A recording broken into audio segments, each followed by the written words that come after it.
the Space Channel. Thanks, Mom. Thanks, Dad.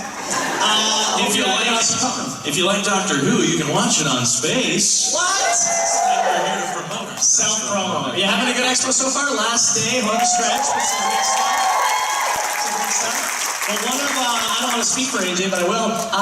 One of our favorite things to do on Interspace is talk about and dissect Doctor Who. You would agree with that, right? I would agree wholeheartedly. We've been talking about it and dissecting it for a long time, and some of our favorite episodes to talk about featured your next guest. Would you like us to bring her out here?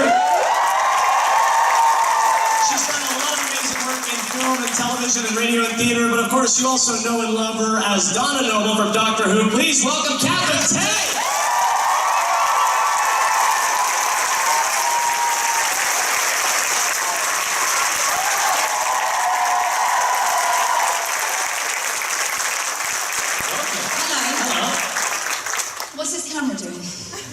Oh, yeah, that's the Interspace camera. Yeah, what's that camera doing? Walk it out. What's that camera doing? Because that's an incredibly unflattering angle, sir. Oh, is that? What are you doing? Seriously? If you want to film me, get on your ladder and I'll look up. Yes! Oh, you just filmed me walking up? Let me do it again because I didn't know.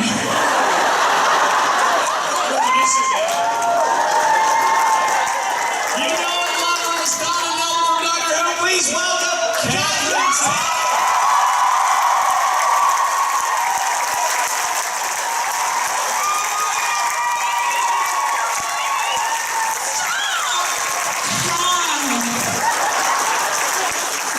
That was the best lockout ever. Ministry of Dance. Hello, Canada. How are ya? Hello. I said, I'm gonna... Listen, what I like to do is... see who we've got here. That's the bit. Uh-oh, he's gone. Who's come from the furthest place? It better not be me. Where do you come from? Montreal! Montreal, is that far? What did you say? Germany! Northern Ireland, suck it, not Montreal. Have we got any bits on Northern Ireland? Germany? Where do people from Germany? Holland, Northern Ireland, go with yourselves. Croatia, Australia. Where's the Australians? Did you bring me any Tic Tacs? Sod you then. What's this? What's this? Where? New Zealand, suck it, Australia.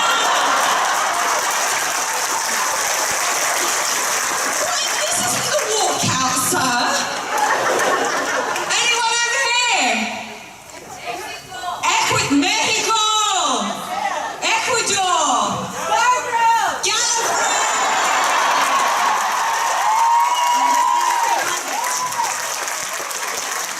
There you have it. Hello. How are you? Nice to see you. Catherine Tate demos are fun. This is what I do. I like to muck about, so the less time we have to talk about sci-fi, the better.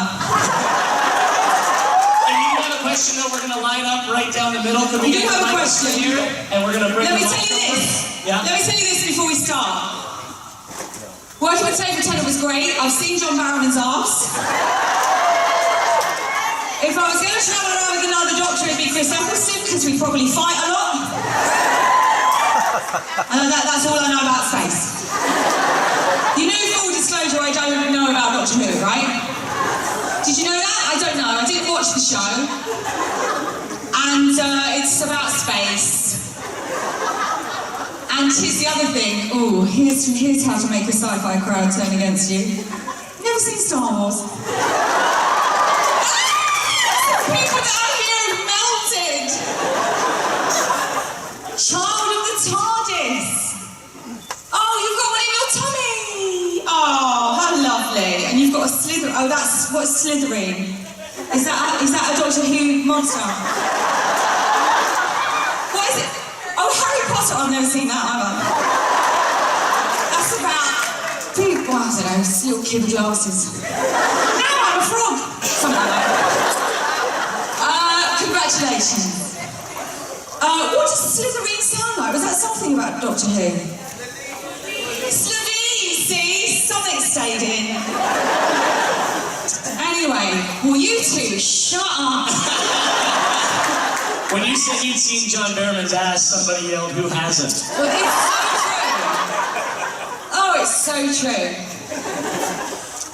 I've got fixed braces and I've got a seed caught between them, so the close-up photo's not going to be nice. I won't ask you any detailed questions about Doctor Who, but Yeah. But can you talk about when you first appeared at the end of that episode, Doomsday? How much secrecy was there around that when you appeared? What was Doomsday? The one where I come in as the bride? Yeah, in the TARDIS. Yeah, that first. There was so much secrecy about that, or about that.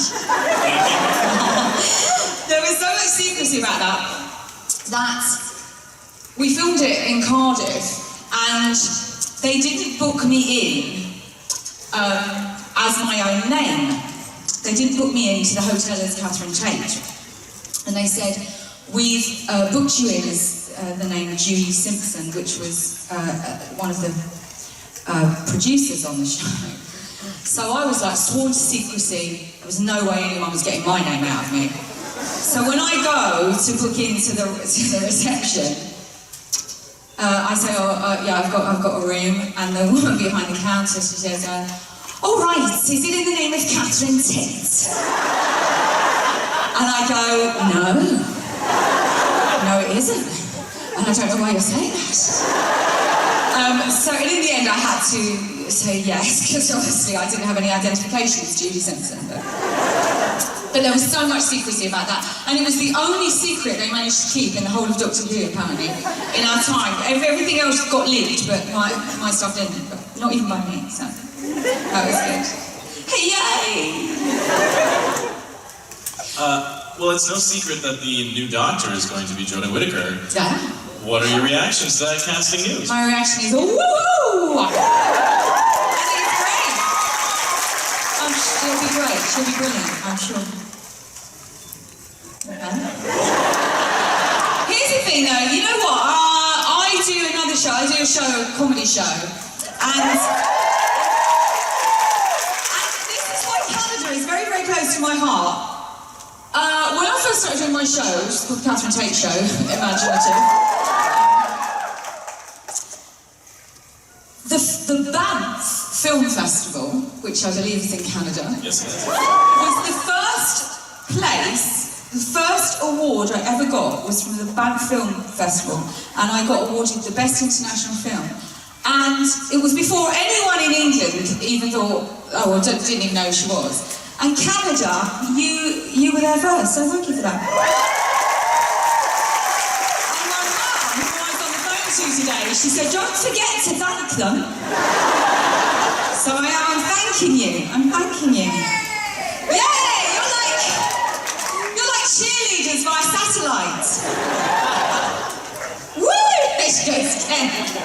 In the silence. And you were touring the Catherine Tate Show around the UK pretty recently. Recently I was, yes I did. I toured. It was brilliant. I was so lovely to go and do the show, my show, live in front of the, in front of the unwashed masses. In front of people. It was so brilliant. I loved it. I absolutely loved it. And we did, every single thing was new material. It was the recognised characters, but single thing was new material. The one thing we did that was, it was almost like doing the greatest hits. I did a sketch, which we've always called the translator sketch. And that was the only thing I did that was sort of like old material, because it was such a kind of crowd pleaser, you couldn't really top it. So it was great. I love doing live stuff. I love your Christmas Carol. You love my Christmas Carol. Thank you very much. Nat's Christmas Carol. What? All right. All at once, none at all. Want to go to the crowd for a question? Yeah. Let's! All right. Good afternoon, Ms. Tate. I wasn't actually expecting to be the first question. I was hoping to have a little more read-in time. A little more time.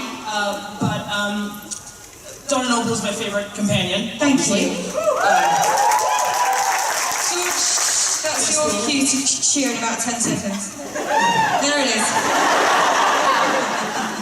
Woo! My question actually concerns how Donna left the show, because my family and I were all Doctor Who fans, and we personally all hated it.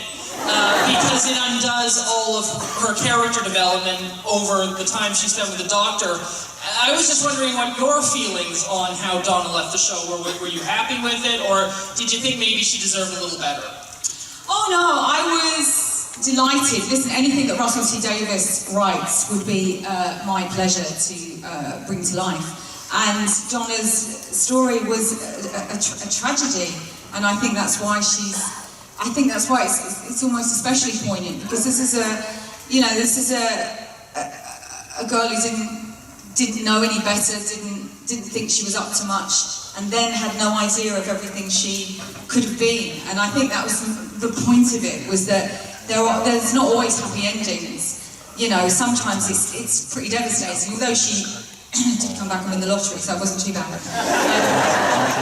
But she can't remember.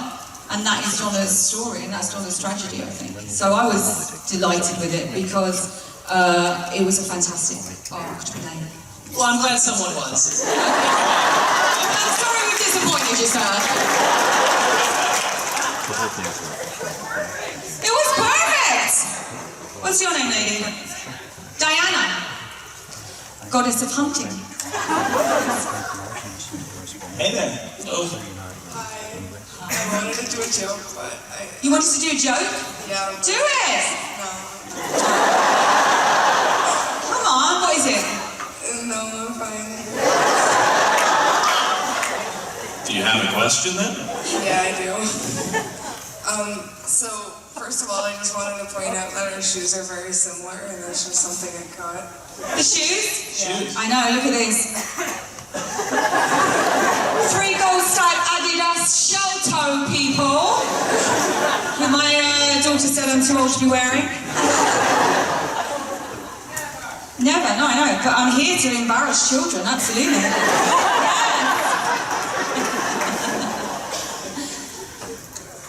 And, wait, so when I said that our shoes are similar, they're not similar, they're the exact same shoes. Really? We're both in them at the same time? That's space travel for you, baby. Don't say that, because you're, so young, and it just embarrasses me. My child was right. And my question is, who's your favorite actor or actress to work with? Well, out of the ones I've worked with, I couldn't really put a favourite on it, because everyone's different, everyone's brilliant, and I love many people for various different reasons. Hand on heart, though, I would have to say David Tennant would be up there, because it's always a joy to work with him. There she is again! Yay! Little bit less sure of yourself this time. Yay! My waters have just broken. Yeah, David is a joy. He's a brilliant actor, a fantastic human being. He's fantastic in drama, in comedy. He's just a pleasure, an absolute pleasure to be walking. Sorry, I realised I'm walking up and down. I don't like to sit. You know, sitting's the new smoking, don't you? That's why I don't sit at the table. You know, when people sit and do the autographs. Stand up, people. Live longer.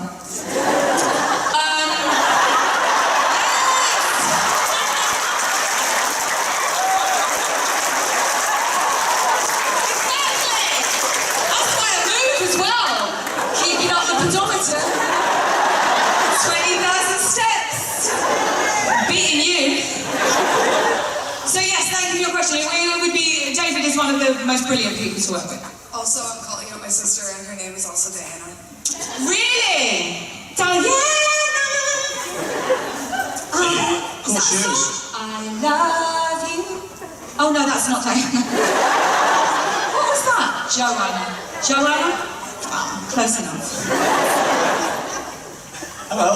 Hello. Hello, my name's Catherine. Came up to see you. How are you? Really good. Good. I got something to tell you. Yes. I've got a new business. You've got a new business?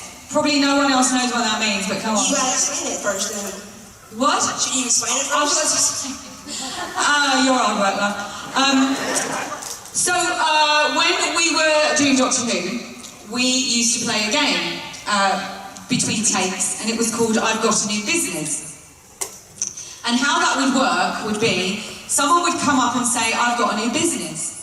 And then you would have to say to them, what's your new business? Then they would tell you what their new business was. This will all become apparent. You will then ask them, how's business? And they will then reply in a form that uses a pun of the new business. Example. I will give an example. Right? So I'll say, I've got a new business.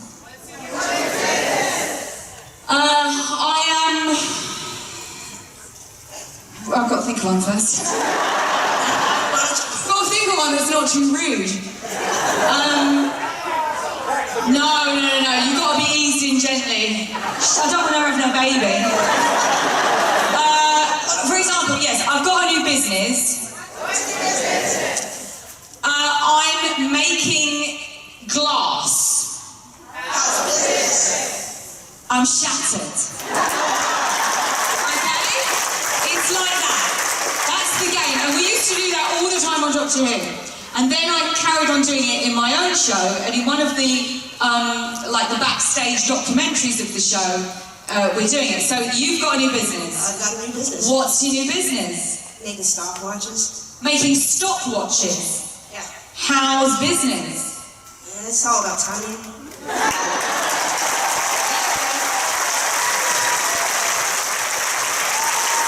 Remind me at the end to tell you what my business is, then we'll have all known each other a little bit longer. Yeah, no, it's a good one. I've got a new business. Oh, shall I tell you what David's was? I mean, of course, he's got to be really clever, hasn't he? So he says to me, I've got a new business. Oh, God, what was it? Hold on.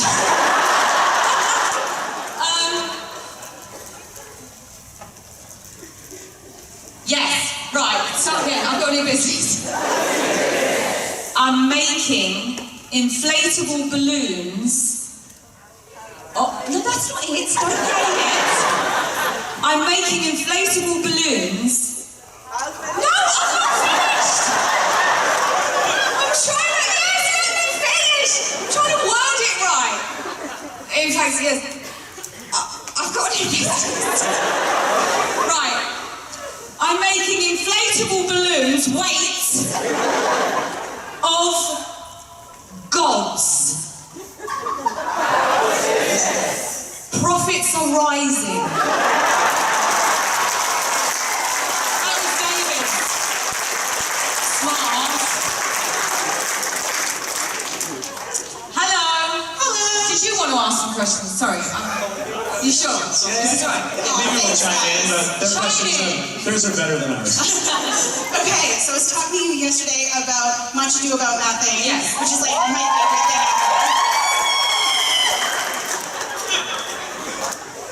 Do you? It's really good. Thank you. Do you have any fun stories or anecdotes from like the rehearsals of the show or whatever? I just About going off the mics. any fun stories or Any funny stories? Do you know what? The thing about funny stories are, unless they're mainly all about John Barrowman's arms, and they lose in translation. They really do. But the thing about it is, certainly when we were working on Doctor Who, Much Ado About Nothing, every day was fun. It really was. It was just such a joy to go in. We were always laughing. We were always having fun. And it never once felt like work. It was such a fantastic kind of part of, I think, all of our lives. And so, there were probably a load of stories, but it's like, private jokes. You say them and everyone goes, yeah, great. Yeah, no, that's really funny. John used to show his arse. A lot. Did you know John once did a radio, you probably know this, but he was interviewing on radio, because he used to have his own radio show. He used to be like a host on a radio show. And he got his, what do you call it, like polite word, tackle. You know what I'm saying? He got his business out, right? And it was on the radio. So many complaints. And people couldn't see it, but like people were complaining, thinking they heard his naked flesh. Because he just likes to do it, but it was the most ridiculous thing for people to complain about. So that was fun. Thanks for the question. Let's go to our Hello, next look at this. I know who you are. Are you bothered?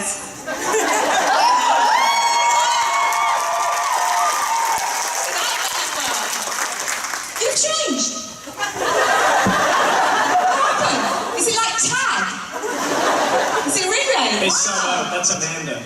That's Amanda. The definitely saying you're tired about. I have. Yes. Oh my God, you've got repetitive strain injury. Sorry. Thank you. Speak all the languages. Sorry, darling, go on. Pressure. Are you disrespecting me? So I look like I'm disrespecting you. Are you disrespecting me though? Are you though? I think you are though. I think you're disrespecting the house of Cooper.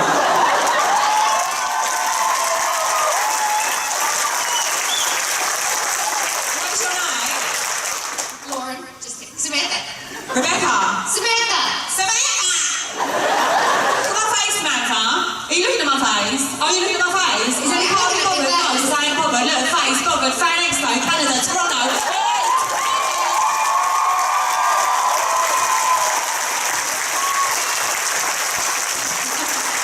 Excellent effort, darling. Thank you so much.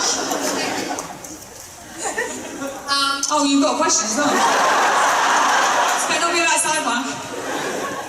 What's the difference that you found between doing characters you've written yourself and characters other people have written? It takes me less time to write the ones I haven't written. And I like that.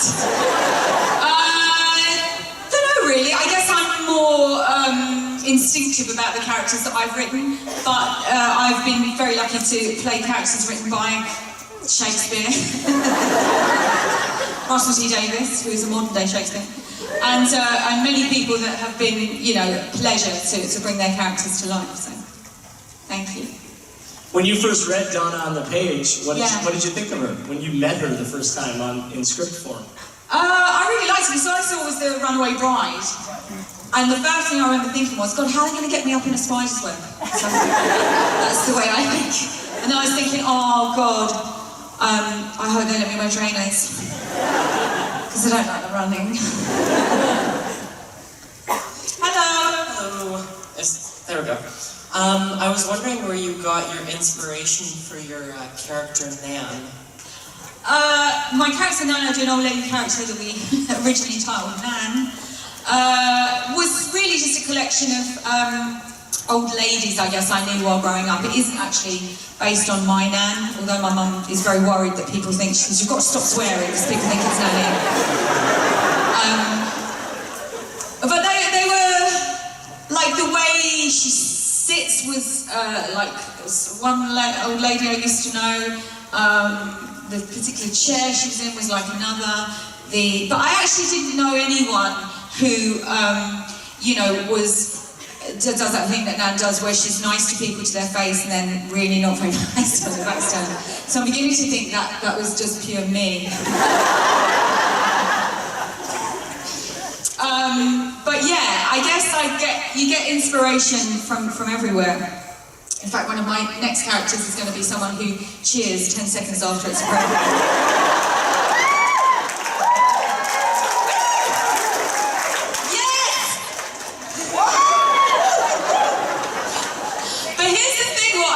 About people. What is your name? Megan. I'm going to remember that. But the thing that I noticed about doing characters and stuff is you do, you know, obviously you get inspiration from everyone. And you can take anyone's personality and you can put it on stage or you can put it on screen. And as long as you change their hairstyle, nobody recognises themselves.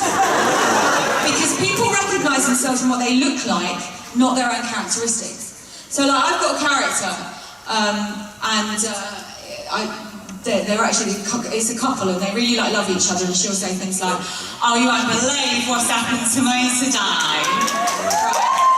And so she's like, oh my God, I can't, this is like amazing, you won't believe it. And he's like, shut up, babe, right? Now that's my cousin, right? But she hasn't got dark black hair. So she doesn't recognise herself, right? And she will actually say to me, she'll watch my show and she'll go, oh, I can't believe that character that you do. That is so funny. And I'm like, it's you. So, yeah, people don't recognise themselves in their characteristics. Luckily.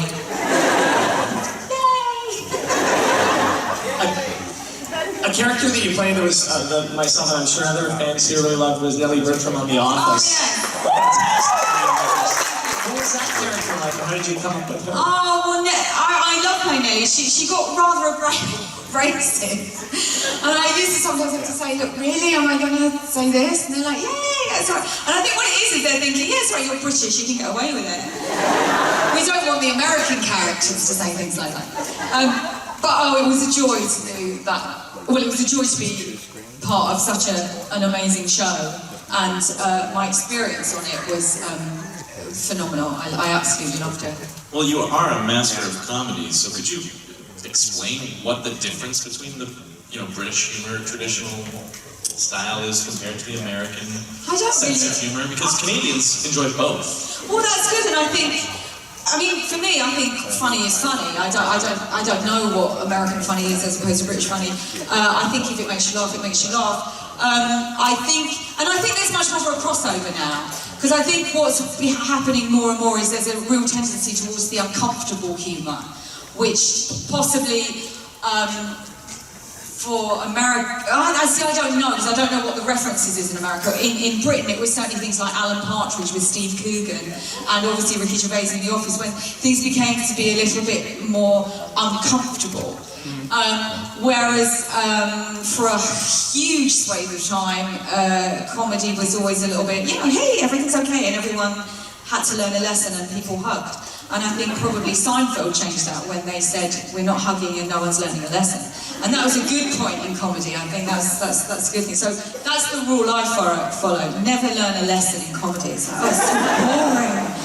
Because I don't want funny people. If they're funny, I don't think you have to like the character, just so you've got to laugh with them. And probably, yay!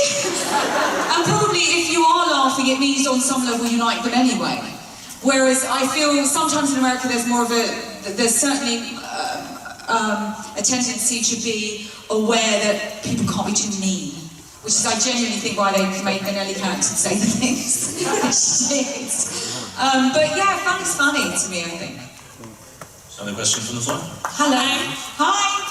I remember last year I was at a special screening for Shakespeare Live Oh, yeah. anniversary. You were completely beautiful in that dress. Oh yeah, she shows my boobs off a tree, that dress did. I was thinking, is there a character in all Shakespeare history that you would love to play that would be out of your comfort zone?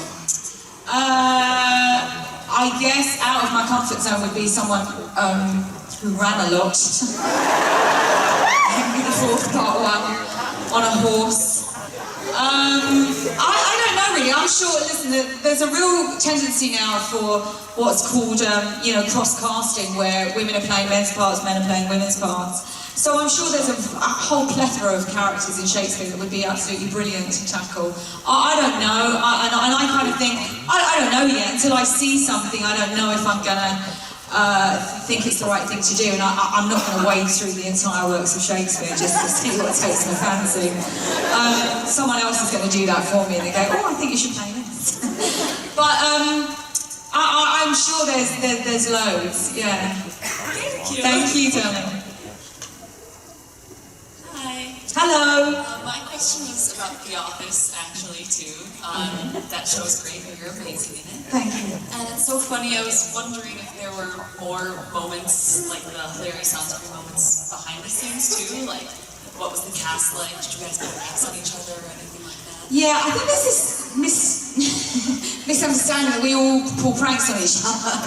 Because the thing about it is, in filming, there's no time to do that. Do you know what I mean? The schedule is so tight. If we mucked around putting banana skins down, we'd all lose our jobs quite quickly, I can tell you. But the cast on The Office were absolutely wonderful. I mean, I turned up and they were all 9 years in. You know, and they were genuinely like a family, genuinely like a proper, you know, colleagues in a workplace, as well as being very good friends. But they were incredibly welcoming, and it was a joy to see. In fact, Craig Robinson is here from The Office this week, isn't it? It's this weekend. Crayro, I call him. I'm so street. And he actually said he FaceTimed me when I was on my way to the airport here. He FaceTimed me, he was in a car, and he said, and he calls me Cat Tat, right? And he goes, Cat Tat, you're going to Toronto. And I'm like, oh, he's stalking me. He goes, you're going to Toronto? And I'm like, yeah, because I didn't know he was coming. And he says, I'll see you on the flight. And I'm like, oh, shut up, where are you going? He goes, I'm going to Toronto, going to Fan Expo. And I just didn't believe him. And I was like, no, seriously, where are you going? On FaceTime, he goes, all right, I'm going to Philadelphia, or I'm going to Burbank Airport. And I'm like, all right then, well, have a nice time. So I'm sitting in the lounge, in the Swiss Air lounge in LAX. Crayro turns up, Craig Robinson, right? And he goes, I go, what are you doing here? He goes, I'm going to Toronto. And I'm like, really, what are you doing there? He said, I'm going to Fan Expo. And I said, no, you're not. I mean, he said, you have got to start believing me. So anyway, I still am convinced he's going to a different convention than I am. I'm like, I'm going to a sci-fi convention. And he's like, okay, we're not going to the same convention, right? The captain turns up, right? The captain comes out to say hello. And he said, oh, I really love Doctor Who. And I go, yeah. And he goes, oh, and I love your work on The Office. And I go, yeah, I know, Craig Robinson's out there. He says, yes, I know, he's doing Fan Expo.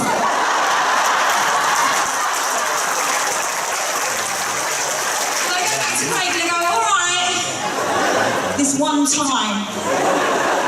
But he actually wasn't pranking me. I'm always convinced that he is.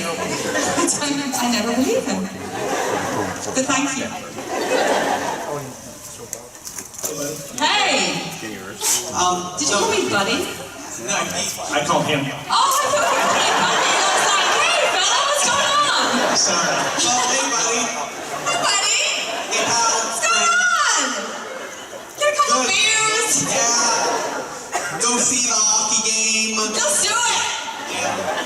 Let's ditch these losers. So, one lone clap. So, Donna is my favorite companion of the new series. Woo! Thank you. And I was wondering because you, I think last year, returned to the character along with David for the Big Finish audios. Yeah, nice to see some Big Finish fans here. Yes.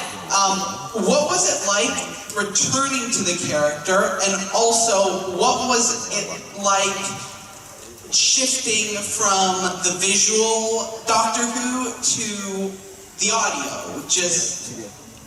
Well, yeah. Didn't have to dress up. That was nice. To be honest, we fell back into the characters so quickly and so easily. It was a joy, you know, the dynamic, and I think that particular, those particular series were written so well that it was just like it was as if we'd never been away.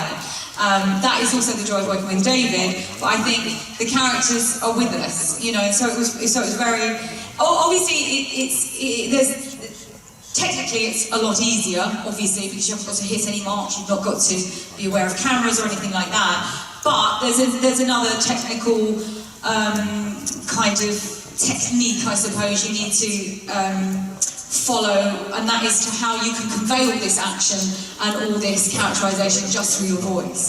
So the production values on that are very, very good, because I don't think you really miss not seeing it, because the story and the production values are so good, and we're all sort of so invested in our characters. Thank you. Thanks, bud. Thanks, bud. Hey, buddy. Hey, buddy!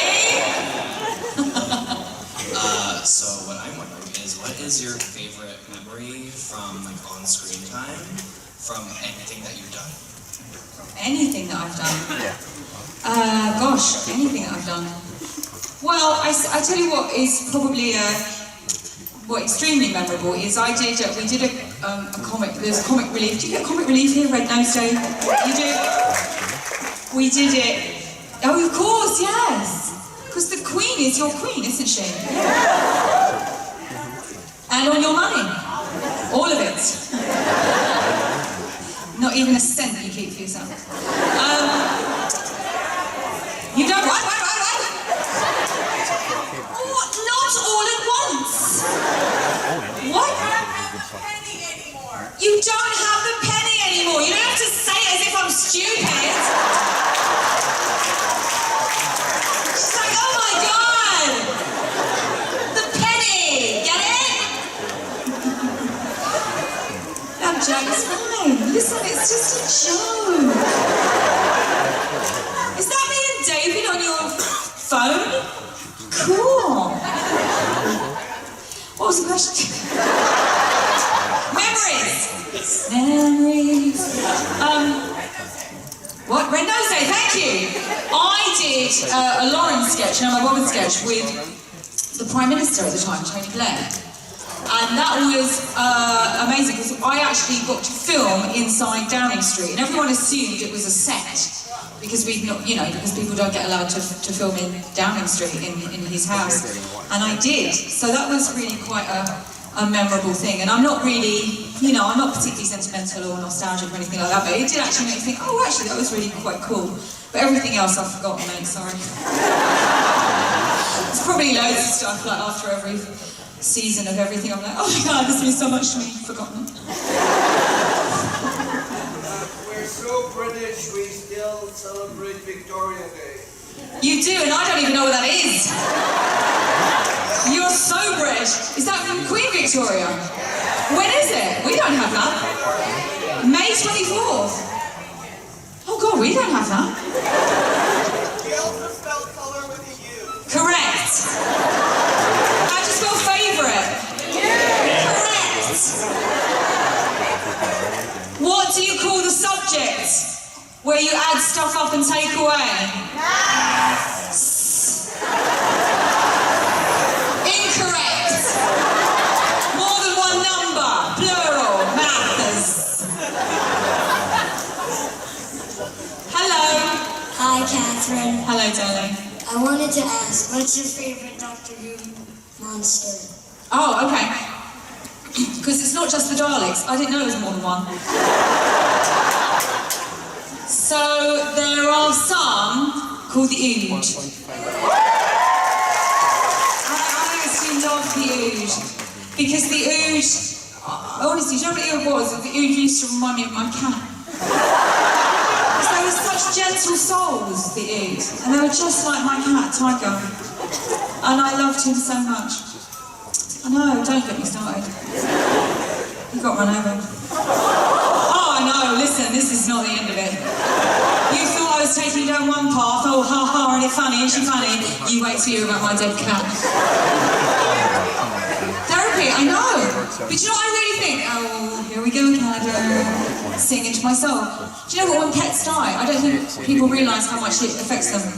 It's a really big thing, and it's a taboo, because some people, because it's like that thing, if you're not an animal person, you don't understand it, and if you are an animal person, you can't explain it to someone, but pets, so close.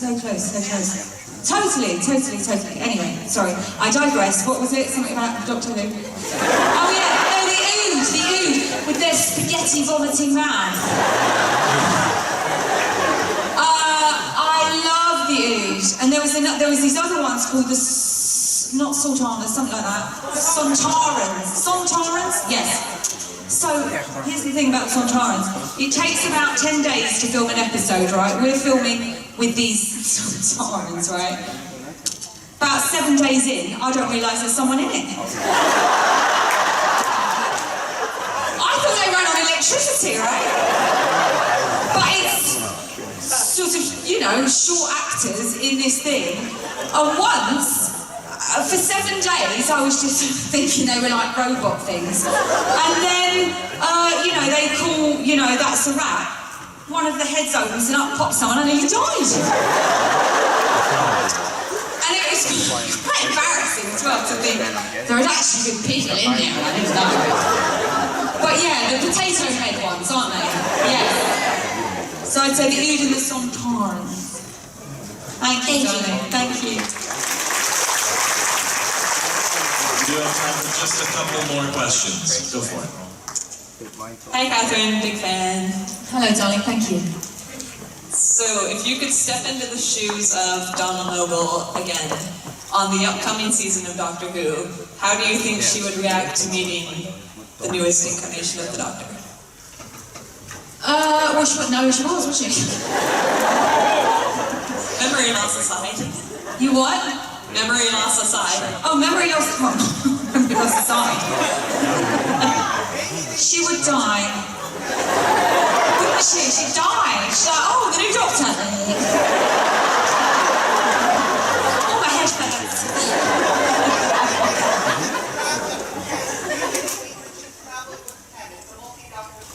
But do you know what? When he just said, this is my buddy, innit? You're my buddy. Hi, buddy. He just said maybe with 10. What does that mean? Multi-Doctor special. It's like you're talking Latin to me. Do you mean 10th Doctor? Is that what that means? Oh, this is like code for like, hey, 10. We don't say 10th Doctor, we just say 10. We're in the know. Because this is what I've always thought. Why don't we do, I've said this to Russell, why don't we just do, because I know it's all sequential and stuff, how about you just do, on its own, an episode or a film called Dr. Donna, The Lost Adventure. And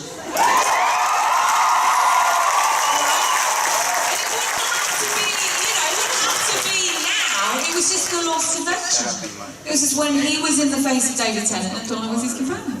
I mean, I was just saying, it'd be good. Christmas special, but you can't do a Christmas special and go back, it's got to be on its own. Can you imagine? The new Doctor turns up and like, no, we're coming back. Sorry. It was a dream. It was a dream. Like Bobby Ewing in Dallas. I just walk out of the shower.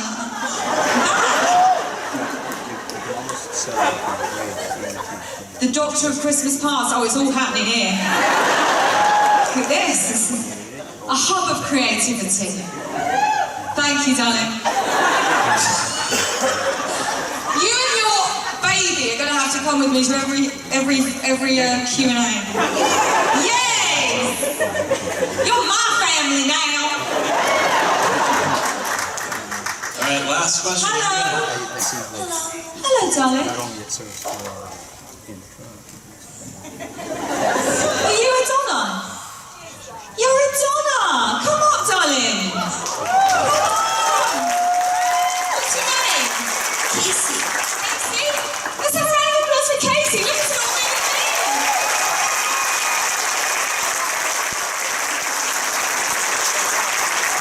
Casey and the Sunshine Band! Come on, look at this!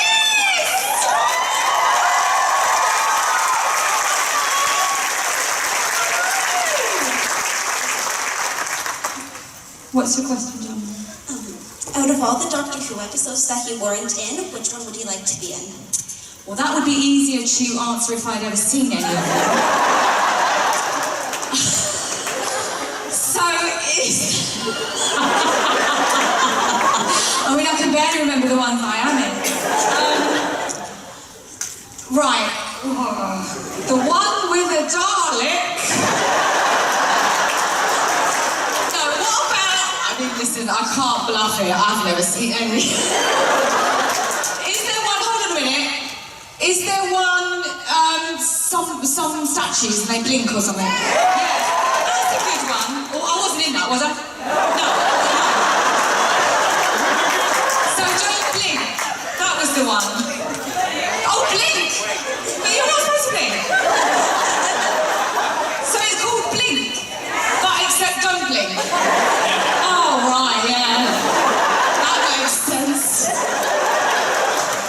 I don't follow this stuff.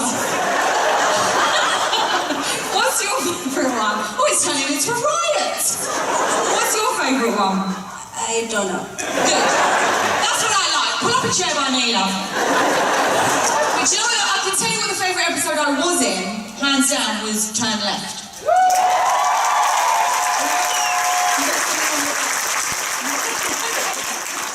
Thank you, darling. Great question. Round of applause for Casey.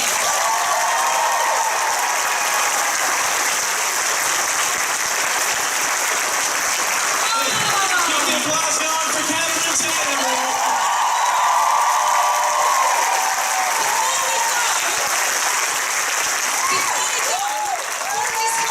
This is a bit rude, but we're going home now, aren't we? You can't sue me. I've got any business. I'm a prostitute.